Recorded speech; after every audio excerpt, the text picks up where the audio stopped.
All right, so the circuit for Wednesday, like tonight, is the following. In the corner, you're gonna have kettlebell gorilla rows. All right, so again, this one, get your feet out wider than the kettlebell, so just a little bit wider than shoulder width. You're gonna, first move is gonna be shifting up those hips back, that butt back, right? Hinge down, shoulders back, to give you that straight back, okay? Get down together, okay? And you want them kind of on an angle when you're holding them so that it'll flow better for your rows to keep your elbows in so you don't get a chicken when you're gonna put stress on that shoulder. Okay, so you really want to isolate that lat muscle. Shoulder back, take back, back.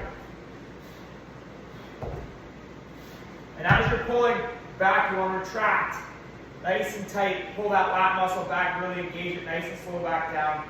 Okay, so you're keeping them down on the ground after every rep. You're not keeping them up in the air. Okay, so just make sure the shoulders are back. Pull, pull, pull. All right, so that is kettlebell gorilla rows. Next one, sled pushes.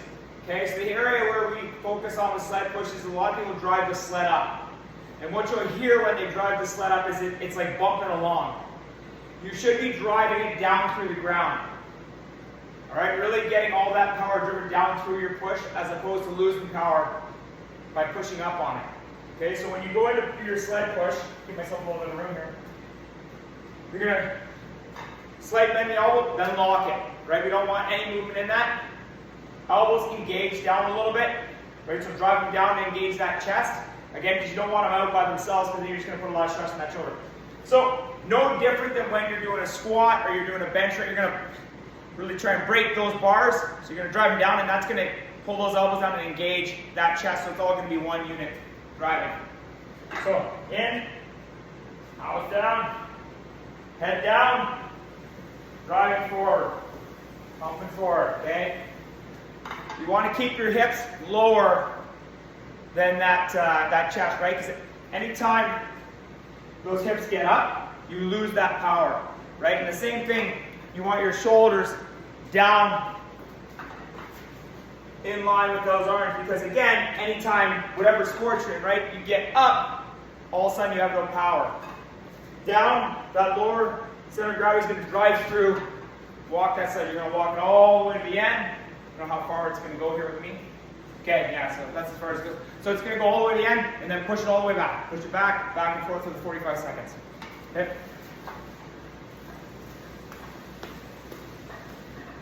Next one in the line, rack jammer arms. Okay, so you're going to line yourself up with the back bar here. Okay? Get down into a lunge position. All right, chest up. Okay, drive, do about 6 to 8, switch legs, you know. Okay, same thing. I'm gonna move this back a little bit for you.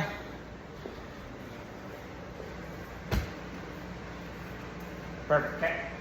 The next one in the lineup is stir the pots. So, just in a plank, up and around. Don't let those hips sink, because that's when you're going to put stress on your back, okay? Hips up. Good core. Take core. Going up and around. Okay? So that's the next one. Stir the pots. After that, hex bar split squat deadlift. Okay, so the split squat is the one where 95% on the front leg, on your back toe as a kickstand. It's just basically keeping you upright. Okay, you want to put a majority of that power through that front leg. When you're pushing, you want good mid-foot pressure, like always, right? You want that knee tracking out of the toe, so everything is driving down through the ground for force. Okay, you don't want any individual pieces. So, get in, pull that slack out of the bar, chest, roll those shoulders down, back, chest up, back.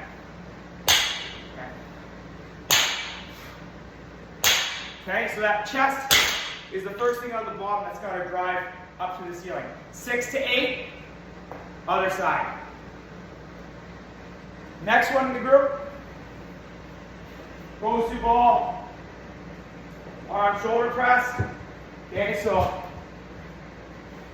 elbow at 45, we don't want it out again because it's going to put stress on that shoulder. We want to engage the chest and the shoulder.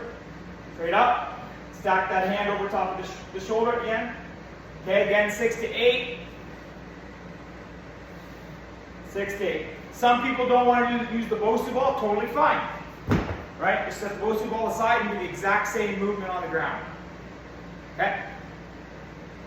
Next one here, we'll see if it gets all the way over to me. If it stops, it stops. Let me move this one more time. Sorry for taking you for a ride. Skiers. So air skiers. So again, we've done this one a million times, but get near the back of the platform, chest up, full extension, right down, catch and go.